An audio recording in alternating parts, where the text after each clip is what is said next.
वृंदावन में, वृंदावन में, रमण रेत में, ओ रमण रेत में, ओ वृंदावन में, ओ वृंदावन में, राधा कृष्ण धाम में, इन सब संतों में, प्रेम भक्तों में, श्रद्धा से बोलो, श्रद्धा से बोलो, बोलो वो दर्शन दे दे, वो दर्शन दे दे, हे राधे राधे राधे राधे राधे राधे राधे राधे राधे गोविंद गोपाल राधे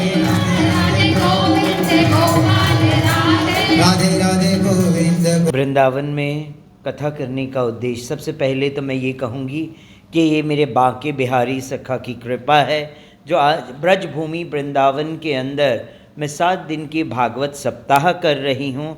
और उद्देश्य भागवत सप्ताह करने का ये है कि लोगों में अवेयरनेस पैदा हो, है ना, कि एक किन्नर जब भागवत सप्ताह कर सकती है, धर्म के रास्ते पे चल सकती है और भगवान की भक्ति कर सकती है, तो हम साधारण जीवात्मा क्यों नहीं भगवान की भक्ति करके अपने जीवन को बदल सकता है। किन्नर के मुख से भागवत सुनने का ये फल मिलता है कि कोटि जन्मों के जो पाप ताप है वो नष्ट हो जाते हैं, क्योंकि किन्नरों की उत्पत्ति स्वयं ब्रह्मा जी ने की है। और शास्त्रों का मैंने स्वयं ब्रजभूमि वृंदावन में रह के शास्त्रों का अध्ययन किया है और आज पहली बार ऐसा मौका मिला है कि ब्रजभूमि वृंदावन के अंदर भागवत कथा कर लोगों का, तब कहते हैं ना, भक्ति मार्ग में आगे बढ़ के अपने जीवन को सार्थक करें। आज मैं समाज को यही कहूँगी कि दूसरी छवि से समाज देखती तो ज़रूर है, मगर समाज को ये देखना चाहिए कि अब किन्नर समाज बदल चुका है, किन्नरों की जो सोच है वो बदल चुकी है।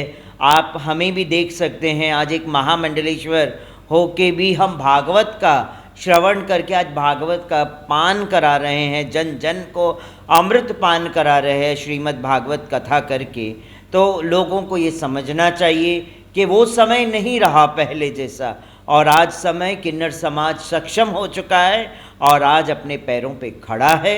और किन्नर आज मांगता नहीं है, आशीर्वाद देता है किन्नर समाज। अब हमारा यही मत है कि हमारा भारतवर्ष हिंदू राष्ट्र घोषित हो, क्योंकि हमारे सनातन धर्म और सनातन संस्कृति को बचाना है तो हम सब धर्माचार्यों को एक होना पड़ेगा और हमारा भारत हिंदू राष्ट्र घोषित करना पड़ेगा हमें।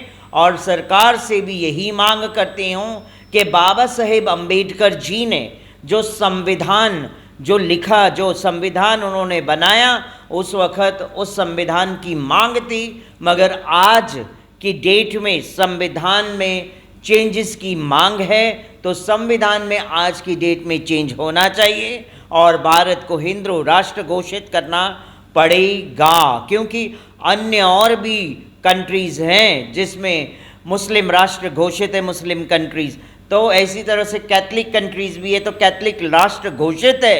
मगर यहाँ हमारे भारतवर्ष में अगर मुस्लिम भी कहते हैं कि हम हिंदू हैं, तो अगर हम हिंदू हैं तो किसी को प्रॉब्लम नहीं होना चाहिए कि हिंदू राष्ट्र घोषित हो भारत। इसीलिए हमारी सरकार से और जन जन से यही मांग है कि हम सबको मिलके भारतवर्ष को एक हिंदू राष्ट्र घोषित करना है और सनातन संस्कृति को बचाना है हमें। हमारे आज की न्यू जनरेशन्स की जो पीढ़ियां हैं वो पाश्चात्य चीज़ों को अपने ऊपर लेने लगी हैं। कपड़े पहनने का ढंग, बात करने का, उठने बैठने का ढंग जो है पाश्चात्य हो चुका है। हमारा भारत में कई लोग पाश्चात्य चीज़ को अपनाने लगे और पाश्चात्य देश वाले हमारी भारत संस्कृति को अपनाने लगे। तो हमारे भारतवर्ष के बच्चों को और माता पिताओं को ये सोचना चाहिए कि हमारे बच्चों पे अंकुश लगाना बहुत ज़रूरी है। हाँ, कैलाश विजयवर्गीय जी ने कहा है कि हमें तमाचा मारने का मन, तमाचा मारने से कुछ नहीं हो सकता है, बच्चों को वैसा समझाना पड़ता है कि हमारी भारतीय संस्कृति के अंदर हमें अपने अंग को ढक के चलना चाहिए, मर्यादा में चलना चाहिए, मर्यादा में रहना चाहिए। आज अगर भारतवर्ष में देखें तो लड़कियों से ज़्यादा मर्यादा में तो आज किन्नर रहने लग गए हैं, साड़ी पहन रहे हैं और अपने मर्यादा में अपनी जीवन को व्यतीत कर रहे हैं। तो हमें ये अपने बच्चों को स्वयं सिखाना पड़ेगा, माता पिता को, कि हमारे बच्चों को किस तरह से कपड़े पहनने चाहिए। माता पिता का कर्तव्य बनता है सिखाना। किन्नर कथा कर रही हैं, नज़र से क्या देखना है।